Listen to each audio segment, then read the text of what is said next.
అలా అది ఏది చెప్తే దానికి నెగిటివ్ ఆన్సర్ ఇచ్చేదాన్ని భయపడకుండా. నేను ఇవ్వలేదు, ప్రభువారే నాలో ఉండి అలా చెప్పించారు. అలా చేసినప్పుడు అది ఇంకో ఒకసారి సడన్ గా నా మూతిని వంకర చేసి ఒక 1 month నాకు తెలియకుండానే నా మూతి వంకరైపోయింది. అయినా మంగళవార ప్రార్థన, శుక్రవార ప్రార్థన, ఆదివార ప్రార్థన నేను ఒక్కదినం కూడా ఆపలేదు. సంఘస్థులందరూ అన్నారమ్మా, మీరు మాట్లాడుతుంటే ఎక్కడికో వెళ్ళిపోతుందమ్మా, చూడలేకపోతున్నామమ్మా మిమ్మల్ని, మీరు కొన్ని రోజులు అది స్వస్థత వచ్చే వరకు ఇంట్లో ఉండండి అమ్మా అంటే నేను చెప్పాను, ఇది సాతాను చేసింది. వాడిని సిగ్గుపరచాలంటే నేను ప్రార్థన చేయాలి, వాడిని సిగ్గుపరచాలంటే నేను వాక్యం చెప్పాలి అని. అలా నెల దినాలు నేను వెళ్ళి సిగ్గుపడకుండా, అది గుడ్ ఫ్రైడే ఒక 7 మాటలు ఒక మాట కూడా వేరే చర్చికి కూడా వెళ్ళి నేను చెప్పేసి వచ్చాను, సిగ్గుపడలేదు. ఆఫ్టర్ 1 month నార్మల్ అయిపోయింది. దేవునికి స్తోత్రం. ఆ నెక్స్ట్ మంత్ పాల్ దినకరన్ గారు హైదరాబాద్ లో దినకరన్ గారు మీటింగ్స్ పెట్టారు పెరెడ్ గ్రౌండ్స్. 2005 లో వాళ్ళు నా పేరు పిలవటం జరిగింది. లిల్లీ అనే ఒక సేవకురాల్ని దేవుడు పాటల్లో వాక్యంలో బహుబలంగా వాడుకున్నాడు. దేవుడు నీ గొంతును నీ నోటిని ముడుతున్నాడు అని చెప్పారు. అప్పటికే హీలింగ్ వచ్చేసింది, కానీ దేవుడు మరలా వాళ్ళ ద్వారా రివీల్ చేసి స్టేజ్ మీదకి లక్షలాది ప్రజల ముందు నన్ను పైకి పిలవటం, పాల్ దినకరన్ గారు నా మీద చేయబెట్టి ప్రార్థన చేయటం, వెనక దినకరన్ గారు భార్య అలాగే విఐపీస్ అందరు కూర్చోవటం, ఆయన నాకు సెకండ్ ఇవ్వటం. ఇది ఎందుకు జరిగిందంటే ప్రభువుని నేను గణపరిచాను గనక ప్రభు నన్ను గణపరిచాను. ఎన్ని కష్టాలు రానివ్వండి, ఎన్ని శ్రమలు వచ్చినా అంటే విశ్వాసంలో మీరు తుణకలేదు. నా శరీరం పైన యోబులాగా యుద్ధం చేసింది. అది ఒక 2 నెలలు నా కాలును పట్టుకుంది, ఒక కుంటిదానిలాగా నడిచేదాన్ని. కారణమే లేదు, ఎక్కడికి వెళ్ళి చూయించినేమీ లేదని చెప్పేవారు డాక్టర్లు. ఆయన ఏ మీటింగ్ ఆపలేదు, ఏ కుడికి ఆపలేదు, ఆటోమేటిక్గా సెట్ అయిపోయింది. తర్వాత క్రిస్మస్ సీజన్లో నా చేయి నిరగొట్టేసింది. ఊరికే నేను కారులో కూర్చున్నాను, డ్రైవర్ బ్రేక్ వేస్తే ఈ చేయి పోయి డోర్కు తగిలి ఇరిగిపోయింది, ఏళ్ళు ఈ బోన్ ఇరిగిపోయింది. అంటే ఏదో విధంగా సేవను ఆటంకపరచాలి, మిమ్మల్ని బలహీనపరచాలి. ఆయన అదే కట్టుకొని స్వార్థకు వెళ్ళిపోయాను. కనబడకుండా ముసుగు వేసుకొని ప్రసంగం చేసేదాన్ని, ఆటోమేటిక్గా అది సెట్ అయిపోయింది. ఇలా నా శరీరం పైన యుద్ధం. తర్వాత నా బిడ్డలు 7 ఒకేసారి 7 బెడ్ల మీద హాస్పిటల్ వేసిన సంఘటనలు ఎన్నోసార్లు. బాగా సేవ చేసి నేను ఇంటికి వచ్చేసరికి పిల్లల్ని పట్టుకుని ఊరికనే సిక్ చేసేసి, ఒక్కళ్ళు కాదు, 2 కాదు, వరుసగా 7. ఈ దినాన ప్రభు నాకు ఇచ్చిన ఘనత ఏంటంటే ఆయన పనిని ఎట్టి పరిస్థితుల్లో కూడా నేను ఆపలేదు. ఈ దినాన ప్రభు ఇలా వాడుకోవటానికి గల సీక్రెట్ అదే. లోకంలో ఎంతో మంది భక్తులు ఉన్నారు, ఎంతో గొప్పవారు ఉన్నారు, ఎంతో మంది గొప్ప వారు ఉన్నారు. వారిలో ఒకరిగా ప్రభు నన్ను చేర్చడానికి గల కారణం ఏంటంటే ప్రభు పనికి ఎట్టి పరిస్థితుల్లో కూడా నేను వెనుకాడు. ఎంతో ప్రతికూల పరిస్థితులు కూడా ఆయన పనికి నన్ను ఆపలేకపోయాయి. సాతాను సిగ్గుపడిపోయాడు. ఒకసారి త్రోట్ను రాకుండా చేసింది నాకు అది. నేను ఈ పిక్కెడ్ దగ్గర దినకరని దీన దయాళ్ ఈఎన్టీ స్పెషలిస్ట్ దగ్గరికి వెళ్ళాను. వాళ్ళ పాప నా దగ్గరికి ప్రార్థనకు వచ్చేది డాక్టర్. తను చెప్పింది, డాడీ మంచిగా చూస్తారా అంటే. వెళితే ఆయన అన్నారమ్మా, నీవు ఒక 1 year వరకు పాటలు పాడకూడదు, ప్రసంగం చేయకూడదు, నీకు ప్యాకేజ్ చేస్తాను, నువ్వు రెస్ట్లో ఉండాలి, అప్పుడే నీ వాయిస్ బాగుంటుంది అని చెప్పారు. ఆపరేషన్ చేస్తాను ఫ్రీగా.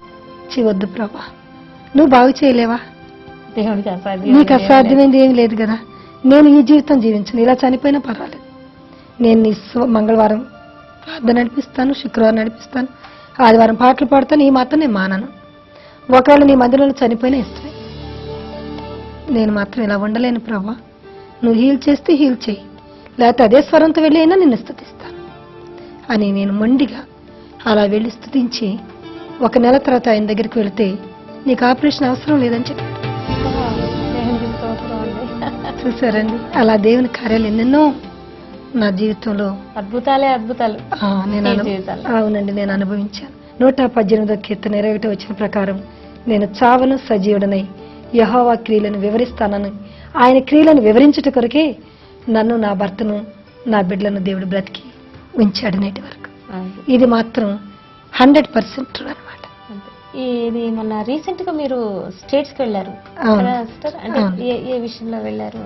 పెన్సిల్వేనియాలో, యుఎస్ లో ఉన్న ఒక పెన్సిల్వేనియా స్టేట్ లో జాయిన్ మెననైట్ చర్చి వారు తెలుగు ఉమెన్ కాన్ఫరెన్స్ కి నన్ను స్పీకర్ గా పిలవటం జరిగింది. అక్కడ నా సాక్ష్యం క్యాసెట్ సీడీని ఎవరికో నేను ఇవ్వటం, వితౌట్ మై నాలెడ్జ్తో వారు తీసుకెళ్లి ఒక వెబ్సైట్ లో పెట్టడం. UECF అనే ఒక వెబ్సైట్ తెలుగు వారిది ఉంది న్యూ జెర్సీలో, అక్కడ దాన్ని పెట్టడం. ఆ సీడీ అమెరికా దేశంలో ఉన్న తెలుగు ప్రజలందరూ వినటం, వారు ఈమెయిల్లో నాకు టికెట్స్ పంపటం. నేను అలా ఒక 10 స్టేట్స్ విజిట్ చేయటానికి, ఆ స్టేట్స్ లో ఉన్న చర్చెస్ లో మాట్లాడటానికి, గృహ కుడికిలో మాట్లాడటానికి ప్రభువారు కృపను చూపించారు. Praise God. కానీ నా 12 ఏళ్ల వయసులో ప్రభువారు చెప్పారు, బూది గంతముల వరకు నా సాక్షిగా నేను వాడుకుంటానని. అది నెరవేరుతుంది. అక్షరాల నెరవేరింది. అలా ప్రభు తీసుకెళ్లారు. అక్కడ కూడా అద్భుతమైన హీలింగ్స్ జరిగాయి. చికాగోలో ఒక సిస్టర్ చనిపోవటానికి ఒక ఈవిల్ స్పిరిట్ పట్టి చనిపోమని చెప్తుంటే ఆమె చనిపోవటానికి సిద్ధపడి, ఆ సమయంలో దేవుడు నన్ను ఆ గృహాన్ని తీసుకెళ్ళటం. ఎంతో డిప్రెషన్ లో ఉంది ఆమె. ఆ నైట్ వారి ఇంట్లో ప్రార్థన చేయటం, తెల్లవారి ఆమె ఫేస్ కంప్లీట్ చేంజ్ అయిపోవటం, బ్రైట్ అయిపోయి ఒక న్యూ పర్సన్ గా మారిపోయింది. ఇన్స్టెంట్ హీలింగ్ జరిగింది అక్కడ చికాగోలో. తర్వాత ఇంకొక స్టేట్ కి నేను వెళ్ళటం, అక్కడ వాళ్ళు కూడా భయంకరమైన పరిస్థితిలో ఉన్నప్పుడు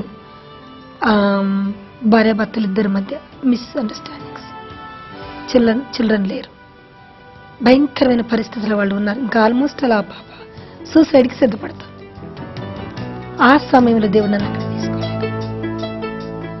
అక్కడ పాప కొరకు ప్రార్థన చేయటం, తర్వాత దేవుడు గొప్ప మార్పు తన భర్తలో తీసుకుని వచ్చారని తను నాకు మరి రీసెంట్గానే ఆ నెక్స్ట్ డేనే చాలా చేంజ్ అతనిలో వచ్చింది. నేను అక్కడ ఉన్నప్పుడే ఇప్పుడు కంప్లీట్ చేంజ్ వచ్చిందని, మీ ఇద్దరం కలిసి ప్రార్థన చేసుకున్నామని వారు ఫోన్ చేసి చెప్పడం జరిగింది. కుటుంబం కట్టడం కూడా దేవుడు వాడుకున్నారు. ఇంకొక ఆ స్టేట్ లో ఒక సిస్టర్ గారు భర్త భయంకరమైన డ్రింకర్. అటువంటి పరిస్థితిలో ఈమెయిల్లో నా వెబ్సైట్ లో నాది చూసి సాక్ష్యం ఆ పాప నాకు కాల్ చేయటం, నేను అక్కడ ఉన్నప్పుడే ఆవిడకి ఫోన్లో ప్రార్థన చేయటం, కొన్ని సలహాలు ఇవ్వటం జరిగింది. తను అవి ఫాలో అయినప్పుడు కంప్లీట్గా ఇప్పుడు ఆయన చేంజ్ అయిపోయి డ్రింకింగ్ మానేశారనే సాక్ష్యాన్ని నేను విన్నాను. ఆవిడ నెక్స్ట్ ఇయర్ ఇండియా వస్తున్నారు, వచ్చి తప్పక మీ చర్చిలో నేను సాక్ష్యం చెప్తానని నిన్నగాక మన ఫోన్లో చెప్పారు. Praise God. సో ఈరోజు మన స్టూడియోకు మరి ఇంత చక్కటి మరి దైవ భక్తురాలు మరి మన స్టూడియోకు రావడము, మరి ఆవిడ యొక్క జీవితంలో మరి దేవుడు చేసిన ఎన్నో అద్భుత కార్యాలు మనకందరికీ మరి వివరించడం వల్ల విన్న మీరందరూ, చూస్తున్న మీరందరూ కూడా ఆశీర్వదింపబడ్డారని నేను నమ్ముతున్నాను. నా మటుకు నేను కూడా చాలా ఆశీర్వదింపబడ్డాను. కనుక ఆవిడ యొక్క జీవితం ద్వారా, ఆమె యొక్క సేవ ద్వారా మనమందరం తెలుసుకోవాల్సింది ఏంటంటే, ఎన్ని కష్టాలు రానివ్వండి, ఎన్ని శ్రమలు రానివ్వండి, ఆవిడ యేసు ప్రభు యొక్క సేవను వదిలిపెట్టలేదు. కనుక ఇది మనం కూడా ఒక ఛాలెంజ్గా తీసుకోవాలి. నన్ను గనపరచు వారిని నేను గనపరచదని దేవుని యొక్క వాగ్దానము మరి యొక్క చెల్లి యొక్క జీవితంలో ఖచ్చితంగా దేవుడు నెరవేర్చాడు. సో మా యొక్క స్టూడియోకి వచ్చి మరి అద్భుతమైన సందేశాన్ని మీ యొక్క సాక్ష్యం ద్వారా మరి మా ప్రేక్షకులందరినీ కూడా మీరు బలపరిచినందుకే మీకు ఆరాధన స్టూడియో తరఫున, ఆణిముత్యాల తరఫున మీకు వందనాలు చెల్లిస్తున్నాను. Thank you so much sister. Thank you for your interview. Thank you. మరి ఆరాధన ఛానల్ వారికి కూడా నా ప్రత్యేకమైన వందనాలు తెలియజేస్తున్నాను. దేవుడు మిమ్మల్ని అందరినీ సమృద్ధిగా దీవించునుగాక. ఆమేన్.